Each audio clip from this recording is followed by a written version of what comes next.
Empezamos con el tema de todos estos días, el que ahora parece que se encausa, con cantidad de preguntas de todos modos arriba de la mesa. Las clases en toda la enseñanza pública se normalizan hoy, luego de que ayer ADES Montevideo y las filiales Montevideo y Canelones de AFUTU, últimos gremios del sector que todavía paraban, decidieron levantar la huelga, aunque dejando constancia de que siguen en conflicto. Ayer, casualmente, el subsecretario de Educación y Cultura, Fernando Filgueira, sentenció que la reforma educativa no va a surgir de los profesores y los estudiantes, sino de las autoridades, más allá de que los docentes tienen que tener participación, pero sobre la base de una propuesta de cambios que surgirá del gobierno. Lo dijo durante una disertación en la Universidad Católica, donde señaló que la mejora de los salarios es fundamental en la reforma educativa, pero se preguntó si los aumentos tienen que ser genéricos o estratégicos según se vaya modelando la práctica docente. En fin, son algunas pinceladas nada más de estas últimas horas. ¿Por dónde encaramos este macro tema? Bueno, Fernando, dale tú. Lo primero que quiero es señalar que el conflicto ha generado, creo yo, un estado de conciencia en muchísima gente acerca de algunas situaciones bastante dramáticas que se han vivido en los últimos años en la educación, que se han denunciado además de manera sistemática y que hicieron eclosión de manera, yo diría que definitiva, en el momento del conflicto, ¿verdad? Hay que tener en claro que el conflicto se circunscribió básicamente a Montevideo, Canelones, o el área metropolitana, digamos, y algunos puntos del interior del país. Yo he estado recabando información por distintas razones. En muchas partes del interior, maestros y profesores concurrieron normalmente a clases y las clases se dictaron de manera normal. Es decir, el conflicto no tuvo un acatamiento masivo en todo el país. Las asambleas, que por cierto, si uno las veía por televisión, eran muy numerosas, eran numerosas en términos, digamos, relativos al lugar donde se realizaban, pero asambleas de 200 o 300 profesores representaban la realidad de miles de profesores que no concurrían a las asambleas. En el caso de Magisterio de Montevideo hubo asambleas de 1.600 participantes, eso ya era otro volumen. Y más también. 1.600 participantes y algunos militantes del sindicato del taxi. Ah, sí, absolutamente. Digo, había colados sí. En distintas manifestaciones y actividades que se desarrollaron durante este conflicto. Pienso, por ejemplo, en las marchas, ¿no? Sí, por ejemplo. Sí, el sindicato del taxi siempre haciendo el bien, ¿no? Claro, lo que quiero decir es que se planteó como nunca antes, tal vez, una batalla por la opinión pública ahí, ¿no? Por mostrar, por exhibir determinados poderes o determinada potencia y por establecer una pulseada que obviamente no iba a conducir a ningún lado, como no condujo a ningún lado. Porque si algo estaba claro desde el primer momento, era que acá había un problema que era de dinero, de plata, de salarios. Y a mí me llamó profundamente la atención algunas declaraciones de dirigentes de magisterio y de los profesores de secundaria, que en realidad lo que planteaban era que parte de los dineros destinados a la educación se sacaran de donde estaban para que fueran para salarios. Es decir, sáquenle a para darme a mí. ¿Quién sigue? Yo quería comentar lo último que tú leíste, Emiliano, son unos conceptos de Filgueira, que es un reputado experto en temas, sociólogo, pero experto en temas educativos, ha escrito sobre el tema cuando dice que es el gobierno el que va a fijar el rumbo de la reforma educativa. En la actual organización institucional del país eso no es posible, lamentablemente, y es una de las cosas que hay que reparar. En estos días uno ve que los gremios protestan porque dice que los aumentos y la propuesta del Poder Ejecutivo está condicionada a que se hagan ciertos cambios en la enseñanza. También protesta la universidad al respecto. Dice, se nos da la plata, pero se nos pide que hagamos ciertas cosas. Bueno, ese es el gran problema que hay en el país, que no se le puede pedir nada a los entes de la enseñanza. Son totalmente autónomos, presupuestalmente autónomos, pueden hacer lo que quieran y lo único que se les puede hacer son recomendaciones que aceptan o no aceptan, y que por lo general no aceptan. Entonces el problema es que la autonomía es una autonomía, yo diría, contra el país, o fuera del país, o aparte del país, y aparte de los gobiernos, ¿no? Esta es una técnica de Valenti para molestarme cuando yo hablo, deja el teléfono. Diversionismo. Está aludiendo Antonio al celular de Esteban que suena. Además, viste que lo deja allí en un bolsillo, sobre todo, entonces encontrarlo para apagarlo le lleva un buen rato, ¿no? Un buen rato. Claro, maniobras diversionistas. Justo lo hago llamar cuando habla Antonio. Pero digo, el gran problema es ese. El gran problema es que por más que el gobierno diga vamos a hacer esto, vamos a hacer lo otro, la enseñanza hace exactamente lo que quiere, sobre todo ahora que además está entregada a los sindicatos y va a seguir entregada a los sindicatos, con lo cual Vázquez dentro de 1 año o 2 años podrá decir lo mismo que dijo Mujica cuando le faltaba 1 año para irse. No me la llevan, no puedo cambiar, ¿eh? Por más que dijo aquella frase impresionante que a los sindicatos había que hacerlos, que había que destruirlos. No hay caso, no tiene remedio en la medida que se mantenga esta autonomía exacerbada, hipertrofiada que tienen los entes. No hay manera de que el gobierno de turno pueda incidir y volcar, transmitir el proyecto de educación que quiere para el país. Yo la primera cosa que tengo que comprobar es que estoy profundamente contento de que hayan vuelto a las clases. Me parece una situación para centenares de miles de familias uruguayas, para 250.000 niños y adolescentes, que realmente representaba una distorsión, pero no funcional, una distorsión de fondo, decenas de días social perdidos, decenas 23 días de educación. Es desde el punto de vista irrecuperables, aparentemente creo que se va a hacer un esfuerzo para recuperarlo, es una primera cosa muy importante. Hay una segunda cosa que yo voy a discrepar con Fernando. Esto era una batalla que para algunos, para la mayoría, era por plata. Está claro, era por plata, se podrá discutir. Yo lo voy a decir así, si a mí me mirás desde el punto de vista personal de cada uno, sí, 21.000 pesos no es que te vas a hacer rico, aunque son solo el 17%. Y muchas profesiones, tú entras a la profesión con un sueldo más bajo que eso. Ese es el sueldo base para el que empieza por 20 horas semanales, sí, ¿no? 20 horas semanales. Pero en realidad, ese es el gran problema que tiene la izquierda uruguaya, y es que hemos comprobado, dándonos contra la pared, que con plata no se arreglan todas las cosas. Hace falta también una batalla cultural de fondo para demostrar que a veces las cosas miradas individualmente tienen un valor, pero cuando vos tenés 22.000 docentes, la inversión que tiene que hacer el Estado es impresionante. Y cuando digo el Estado, digo la sociedad uruguaya. Pero la otra parte, que en esta primera vuelta quiero introducir, es que no era una batalla solo por salario, era una batalla por poder. Sí, eso ya lo habías dicho. En semanas anteriores lo habías planteado en esos términos. Está claro. Todo está en eso. ¿Y por poder en qué? En la reforma de la educación. ¿Y por qué? A mí yo me suscribo totalmente al planteo de Filgueira. Creo que es un reconocimiento explícito de errores del pasado nuestros, porque efectivamente en algún momento creímos que los animadores operativos de la educación tienen que ser, sin ellos no hay cambio en la educación. Yo siempre tengo presente un gran profesor mío de secundaria que me decía, un buen profesor puede con cualquier mal programa, y todos sabemos que es así. Yo creo que hoy hay mucho mejores condiciones para aplicar una reforma progresiva, seria, nacional, con un gran sentido de perspectiva en la educación, porque la batalla por el poder la perdieron los peores sectores, las que no necesitan programa.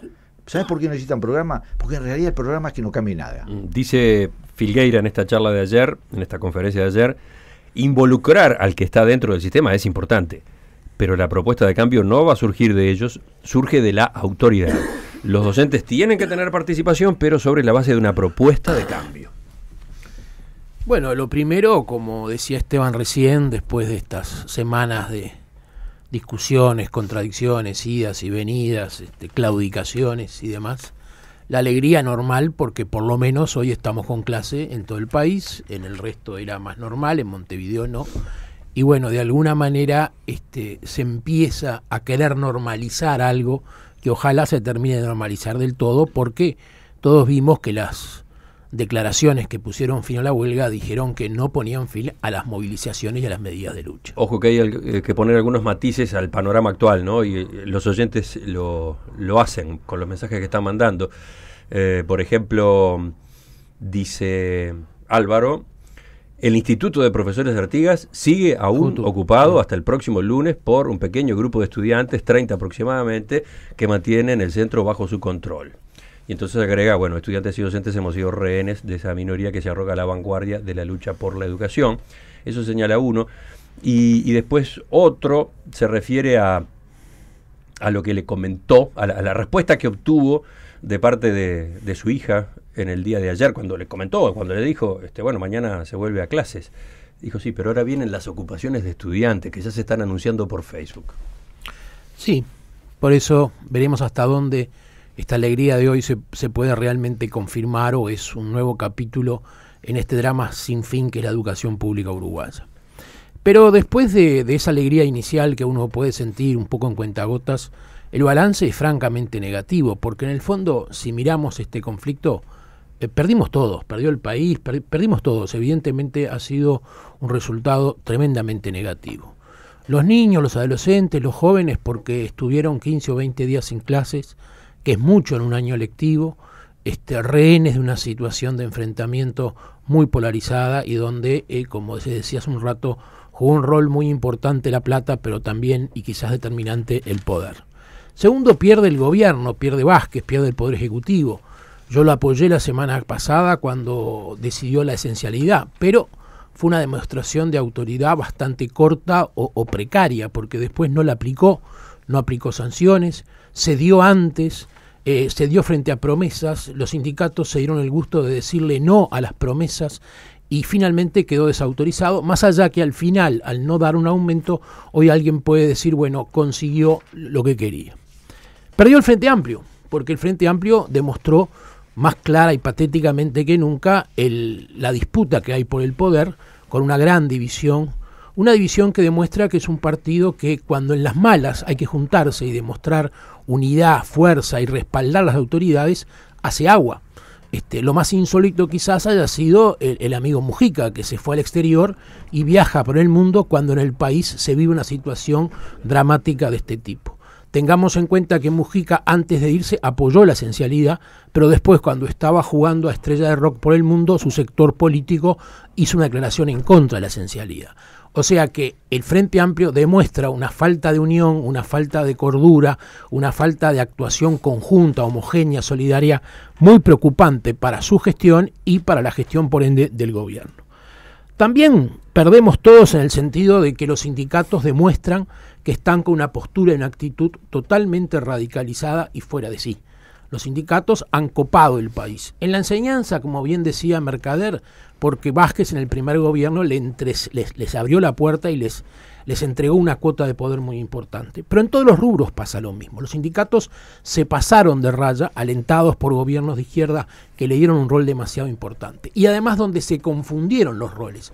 Yo creo que de lo más sintomático que hay para reflexionar son las declaraciones de Castillo, el actual director de trabajo, el otro día en Radio Sarandí, cuando dijo, en una disputa entre el gobierno que integro y los sindicatos, me inclino por estos últimos. Entonces, ¿cómo puede ser director de trabajo una persona que integra un gobierno, que es la mano derecha de Murro para este episodio, pero además para toda la ronda de los consejos de salarios, todas las negociaciones que haya? Perdóname que te pido una interrupción acá.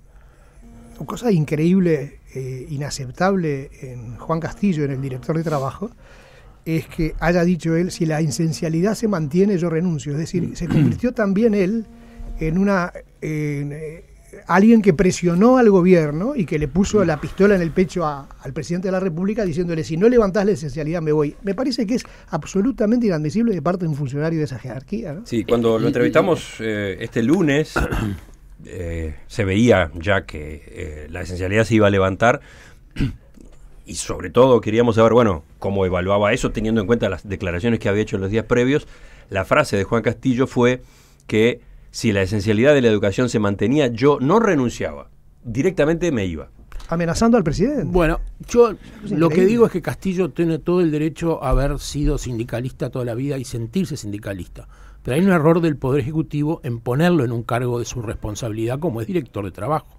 No puede ser que el director de trabajo diga que se siente sindicalista antes que integrante de un gobierno, porque esa persona tiene que actuar como mano derecha de Murro en muchos de los conflictos que el país va a vivir en estos meses y años. Tiene que actuar en los consejos de salarios, tiene que actuar en el manejo de una política laboral del gobierno. Y la verdad es que si piensa de esa manera, si tiene esa actitud, no lo puede ser. Pero por último, y para terminar, y después amplió en la segunda ronda, la gran pérdida para mí está en que la reforma de la educación, esa reforma tan necesaria y tan indispensable para no seguir excluyendo jóvenes y teniendo un pésimo resultado que condiciona su futuro para siempre, es que no aparece por ningún lado la famosa reforma. No hay un plan, no hay una iniciativa, el gobierno ya lleva 6 meses y de alguna manera no sabemos en qué está, no ha presentado ninguna medida, no ha ejecutado ninguna medida. Seguimos según han dicho las nada. autoridades en estos días, en el proyecto de ley de presupuesto va la columna vertebral de la reforma en la que empieza a trabajarse a partir de ahora, ¿no? Bueno, Sí, que ya la declararon inaceptable los gremios, ¿no? Ya dijeron que violaba la autonomía de los entes de la enseñanza y que no iban a aceptar esos condicionamientos. A propósito de cómo de algún modo crujió la estructura del gobierno a partir de la iniciativa de Vázquez de declarar los servicios esenciales, hoy en el recuadro de etapa de búsqueda hay 2 o 3 datos que están interesantes, ¿no? Dice que ese lunes, en el Consejo de Ministros, el lunes 24 de agosto, quedó claro que Vázquez estaba decidido a llevar adelante la esencialidad. El mandatario anunció la medida y el titular de trabajo, Ernesto Murro, pidió la palabra. Dijo: bueno, presidente, nos ubicamos frente a una realidad muy compleja que no es sencillo instrumentar. En ese momento Vázquez lo interrumpió. De eso nos encargamos nosotros, dijo, según relataron fuentes oficiales. La ministra de Educación, María Julia Muñoz, se puso al frente. El domingo 23, el día antes, cuando Muñoz le avisó a Wilson Neto, presidente del CODICEN, que se iba a declarar la esencialidad, también le manifestó que sería ella la encargada de opinar públicamente y que la ANEP debería mantenerse al margen, indicaron otros informantes del Poder Ejecutivo. ¿Cuál fue la frase de María Julia Muñoz a Neto? Ustedes no hablen. Y efectivamente fue eso lo que vimos, ¿no? Las autoridades del CODICEN, de los consejos, no hablaron en esos días. Fue una gran sorpresa el silencio de las autoridades, ¿no? Uno lo atribuía a que estaban apabullados por la situación. Ahora se sabe entonces que fue una política deliberada de poner a la ministra de Educación a hablar. Yo creo que nosotros en este momento estamos en uno de las bisagras de un problema clave para el país, como es el tema de la educación. Empecemos por el aspecto material, que en este país y en todo el mundo tiene tanta importancia. Hay recursos en el presupuesto como para implementar cambios importantes y lo va a haber a lo largo de los 5 años. Y hay la conciencia que solo con plata no se arreglan las cosas. Yo he escuchado a Filgueira en 2 presentaciones en canales privados, en canales de esos que lo entrevistan, con un proyecto y una propuesta, un proyecto, es el viceministro encargado del tema de educación, muy pero muy concreto. Segundo aspecto que me interesa señalar, por lo tanto el gobierno tiene un proyecto bien concreto. ¿Cuál es? Pero está incluso esbozado en el presupuesto, está incluido en las presentaciones del gobierno. Pero por ahora es secreto. Está planteado, no es secreto, no es misterio. cierto, está en muchos lados. Lo que pasa que lo tapó el conflicto de la educación en absoluto. Lo vamos a ver y va a ser parte de un debate y una lucha muy compleja porque hay fuerzas muy sólidas contra cualquier cambio. Más lucha todavía. Segundo, ese relato sobre el CODICEN, etcétera, es efectivamente una demostración de que el gobierno tiene en la legislación actual que tener un papel fundamental en impulsar esos cambios. Sí, pero al mismo tiempo supongo que genera resistencias, ¿no? Absolutamente. La denuncia de que se está violando la autonomía viene de inmediato, ¿no? Bueno, está a flor de piel eso. Basta que se propuso una cuota de metas para que se transformara en un escándalo. Uno de los puntos de fricción. Hay otro aspecto que nosotros tenemos que señalar, que es el aspecto que va más allá de lo sindical educativo. Esto es un gran episodio que creo que le debe dejar señales a todo el mundo. ¿Cuáles las señales? Los gremios terminaron pidiendo la renuncia en sus asambleas, incluso de aquellos más radicales y ultra. Es decir, se comieron a sí mismos. La de Olivera, el presidente de ADES, le pidieron la renuncia. Le pidieron la renuncia de algunos que intentaron, por lo menos, que tuviera un cauce más o menos normal, de Pereira y Abdala. Mirá lo que te digo. Estás hablando del presidente y del secretario general del PIT-CNT. Creo que efectivamente los sindicatos se dieron cuenta que cuando se desatan ciertos fantasmas, sobre todo los ultras, no digamos radicales, los ultras. Los ultras tienen una diferencia con el resto de los seres humanos. Son impunes a todo. Les importa un pito que se caiga el país, el gremio, lo que sea. Y lo demostraron. Y fueron quedando cada vez menos. Yo voy a decir algo con la mano en el corazón. ¿Tenés?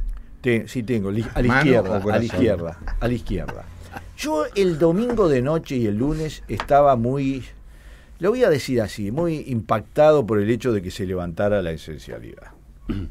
Pero 5 días después, con el diario del lunes, digo que el resultado que se obtuvo, ese resultado de que se volvió a clase, pero además se desnudó la interna de algunos sectores sindicales, que no son todos, porque para levantar una asamblea tiene que haber alguien que levante la mano y hable. En algunas asambleas que ululaban, tiene que haber gente que defienda determinadas posiciones, tiene que haber gente que se anime a oponerse a las grandes en los momentos más duros. Y se hizo. Gente valiente, y yo no creo que los otros no lo sean, pero yo creo que todos tendrán que reflexionar, porque por este camino van a perder todo. Ya perdieron muchos días de clase y muchos salarios. Y por este camino se sigue, porque tú ves que la idea es seguir con asambleas, seguir discutiendo. Anunciaron ahora, ya no es lo mismo, anunciaron los gremios que levantaban por 10 días. Ya no es lo mismo. Anunciaron que levantaban por 10 días, pero que volvían a movilizarse. Siguen las ocupaciones, o sea que ya no es lo mismo. Estos 23 días de clase perdidos, va a haber otros 20 días de clase perdidos. Sí, queda por ejemplo la pregunta a propósito de cómo van a funcionar las ocupaciones llevadas a cabo por estudiantes. Hay oyentes que nos pasan otros ejemplos, ¿no? Liceos ocupados. Caso del 65. Yo soy docente allí, dice Juan Pablo, que incluso manda su cédula de identidad. No, yo, para redondear un concepto, yo creo que el tema va mucho más allá del conflicto, va mucho más allá incluso de la problemática educativa, y va mucho más allá del presupuesto. Yo creo que acá hay un problema conceptual, cultural, profundo, generado en la sociedad uruguaya, no durante los últimos 10 años, yo creo que durante los últimos 50 años, que se ha ido, digamos, anquilosando, que se ha ido instalando, y que tiene que ver con una apatía esencial hacia los bienes comunes, hacia las necesidades comunes, hacia la solidaridad entre las personas. Eso se puede ver en todos los ámbitos de la sociedad uruguaya. Se vio también en materia educativa en estos días. Se vio también como cientos de maestros y profesores concurrían religiosamente a dictar sus clases en institutos privados en los cuales le pagan la mitad de lo que ganan en los públicos, sin decir una palabra. Se vio en la actitud de la gente que en muchos casos, muchísimos docentes no iban a las asambleas, pero no iban ni siquiera por temor o por dificultades, no iban porque simplemente se sentían desligados, desinteresados, hartos del problema. Yo creo que acá hay un problema cultural muy de fondo. No estoy de acuerdo, porque sé que lo va a decir con Ramela, que eso es una responsabilidad del gobierno del Frente Amplio. Creo que eso es una responsabilidad de todos, que excede largamente a los gobiernos y que excede largamente a las últimas etapas, digamos, de la vida del país. Creo que es un problema que está instalado y que requiere de todos un esfuerzo muy grande para desarrollar una cultura social, una actividad social que tenga metas claras, que tenga objetivos y que permita el desarrollo de las iniciativas, tanto individuales como comunitarias, porque si no, nos convertimos en una máquina de impedir, de frenar, de trancar desarrollos que pueden ser públicos o privados, no estoy hablando del gobierno acá, pero que sistemáticamente aparecen. Coincido plenamente con los comentarios de mi amigo Fernando. En lo único que se equivocó es lo que iba a pensar Ramela, o que iba a decir Ramela. No está bien para los pronósticos. Yo apoyo plenamente también de sus palabras de que este es un problema que no tiene 10 años, tiene 50 años. que Uruguay empezó a perder su identidad, empezó a perder valores, empezó a perder solidaridad, empezó a perder objetivos comunes. Esto hace muchísimo tiempo, lamentablemente, y es un tema que nos debe convocar y preocupar a todos. En la lista de los que perdimos, que yo digo que perdimos todos hoy, que dejé para el final el análisis de los sindicatos, el PIT-CNT. Porque si algo desnudó este episodio es que hay gente que invoca tener cierta representatividad y actuar en nombre de otros que no lo tiene. Porque va de suyo que la última palabra siempre la tienen las asambleas. Pero también si uno es presidente del PIT-CNT, vicepresidente del PIT-CNT, delegado de un sindicato, se supone que cuando negocia con el gobierno, cuando concede, otorga y pide, por alguien habla. Y si esa persona después, por 2 veces, en 4 o 5 días, va a las asambleas y es desautorizado, esa persona carece de representatividad. Y en Uruguay parecería ya hace mucho tiempo también que no tener representatividad no es nada, uno sigue tan campante atornillado a la silla, pero la verdad que uno se pregunta si por una cuestión de dignidad esas personas no deberían dar un paso al costado o al menos plebiscitar la representatividad que tienen y dejar en claro que ellos responden a una masa sindical que no está plenamente representada en las asambleas de los ultras. Pero lo cierto es que el PIT-CNT, los sindicatos se dividieron, que no actuaron como un conjunto, que no tuvieron autoridad, que fueron un interlocutor, que no fue un interlocutor frente al gobierno y que negoció cosas que de ahora en más cómo va a volver a negociar. ¿De qué manera? ¿Con qué prestigio? ¿Con qué idea? Yo digo una cosa, pero después las bases me hacen cambiar. Evidentemente hay un problema gravísimo de pérdida de representatividad del PIT-CNT. Sí, pero la culpa, perdón, una última cosa. La culpa la tienen los docentes que fueron a clase, los docentes que discrepaban con la huelga, de la misma manera que la culpa la tienen aquellos que están contra el sindicato pero no van a las asambleas, no se preocupan, no militan y demás. Yo tengo alguna experiencia en materia de educación. Trabajé en el orden docente de la Facultad de Derecho, fui miembro del Consejo Directivo de la Facultad de Derecho, y recuerdo que pudimos en su momento llevar al doctor Yeltsin Vidar al decanato en base a militancia, en base a ir a las asambleas, estar decididos a quedarnos hasta las 5 de la mañana, bancarnos todas las mociones, los cuartos intermedios, las maniobras que se hacían, y al final ganar porque éramos mayoría. Y yo estoy seguro que hay una gran mayoría de docentes que estaban de acuerdo en iniciar las clases. Pasa que no van a la asamblea, se dejan manejar. Y bueno, hay que hacer un pequeño sacrificio. Y ese sacrificio, en la medida que la gente que está en los gremios no lo haga, va a seguir siendo mandada por una pequeña minoría que los lleva de la nariz.